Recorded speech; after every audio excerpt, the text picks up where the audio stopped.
Shalom Bapak Ibu Saudara terkasih di dalam Tuhan Yesus. Damai sejahtera dan sukacita Tuhan terus melimpahi kehidupan kita tiap-tiap hari. Perenungan pada hari ini terambil dari Yohanes 4 ayat 23 sampai 25. Demikian firman Tuhan. Tetapi saatnya akan datang dan sudah tiba sekarang, bahwa penyembah-penyembah benar akan menyembah Bapa dalam roh dan kebenaran, sebab Bapa menghendaki penyembah-penyembah demikian. Allah itu roh, dan barang siapa menyembah Dia harus menyembahnya dalam roh dan kebenaran. Jawab perempuan itu kepadanya, "Aku tahu bahwa Mesias akan datang, yang disebut juga Kristus. Apabila Ia datang, Ia akan memberitakan segala sesuatu kepada kami." Berbicara penyembahan adalah sebuah sikap rendah hati, tanda penghormatan kepada Allah, dan itu didemonstrasikan oleh setiap tindakan-tindakan fisik, artinya diekspresikan melalui pelayanan yang tidak mementingkan diri sendiri dan penuh pengorbanan. Alasan utama kita menyembah adalah untuk mencari keintiman dengan tujuan menghasilkan kehidupan. Dan dalam penyembahan kuasa Allah didemonstrasikan dan kehidupan baru yang diperbaharui roh. Dan itulah yang sering terjadi, dan kita akan banyak mengalami pengertian-pengertian yang baru ketika kita sungguh-sungguh menyembah Dia dalam roh dan kebenaran.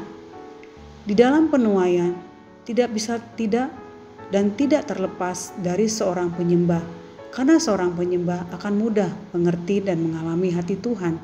Mengapa demikian? Yohanes 12 ayat 32 berkata, "Dan apabila aku ditinggikan dari bumi, aku akan menarik semua orang datang kepadaku." Pujian dan penyembahan adalah unsur yang paling berhubungan erat dengan manifestasi kemuliaan Allah. Dan di situ Tuhan menyatakan dirinya. Pujian dan penyembahan adalah menyatakan perbuatan-perbuatan Allah yang berkuasa. Pujian dan penyembahan membantu setiap Bapak Ibu Saudara untuk mengalami suatu pengertian-pengertian yang baru, dan itu selaras dengan Bapa. Mungkin ada hal pengertian-pengertian yang sudah kita bangun, dan itu dalam hadiratnya dihancurkan dan diberikan pengertian-pengertian baru. Dalam pujian penyembahan kita dapat membantu mengenali atmosfer yang bekerja di sekitar kita, dan ini biasa dilakukan orang-orang yang sering berdoa untuk lingkungan ataupun dia berdoa dimanapun. Oleh sebab itu, dalam Roma 8 ayat 26 berkata, "Demikian juga Roh membantu kita dalam kelemahan kita, sebab kita tidak tahu bagaimana sebenarnya harus berdoa. Tetapi Roh sendiri akan berdoa untuk kita kepada Allah dengan keluhan-keluhan yang tak terucapkan. Dengan demikian, sebagai penuai-penuai Tuhan, biarlah kita menjadi bilangan-bilangan orang-orang yang mencari Tuhan, dan kitalah bilangan-bilangan penyembah-penyembah yang Tuhan maksudkan. Dan biarlah Roh Kudus yang ada dalam setiap kita menolong Bapak Ibu Saudara. Mari para penabur terus lakukan, menabur terus dalam kehidupan kita dalam pujian penyembahan dimanapun kita berada dan dimanapun kita berdiri.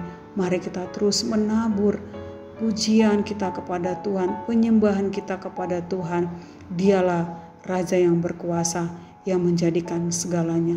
Itulah sebabnya Yesus memberikan kita kuasa dan otoritas, sama seperti yang telah Yesus terima dari Bapa, supaya setiap pekerjaan-pekerjaan yang sama seperti yang Yesus lakukan, kita pun mengambil bagian di dalamnya. Dan kita para rasul mencatat banyak pekerjaan mujizat yang dilakukan oleh para rasul saat mereka hidup dipimpin Roh dan hidup bertekun di dalam Tuhan. Dan di dalam penyembahan kita kepada Tuhan, kita akan banyak mengalami kemenangan-kemenangan yang luar biasa yang Allah berikan bagi setiap kita. Dan kita ingat kisah perempuan yang bertemu Yesus di pinggir sumur tersebut. Dia mengalami kelepasan dan kemerdekaan oleh firman, oleh perkataan yang disampaikan Yesus kepadanya. Bisa dibayangkan, perempuan itu pasti sudah mendengar kebenaran-kebenaran dan kisah Bapa beriman terdahulu. Artinya ada orang yang menabur kepada perempuan Samaria tersebut, sehingga ketika ia secara langsung mengalami perjumpaan dengan Yesus, ia begitu antusias sekali memberitakannya, dan luar biasa penuaian terjadi melalui perempuan Samaria tersebut.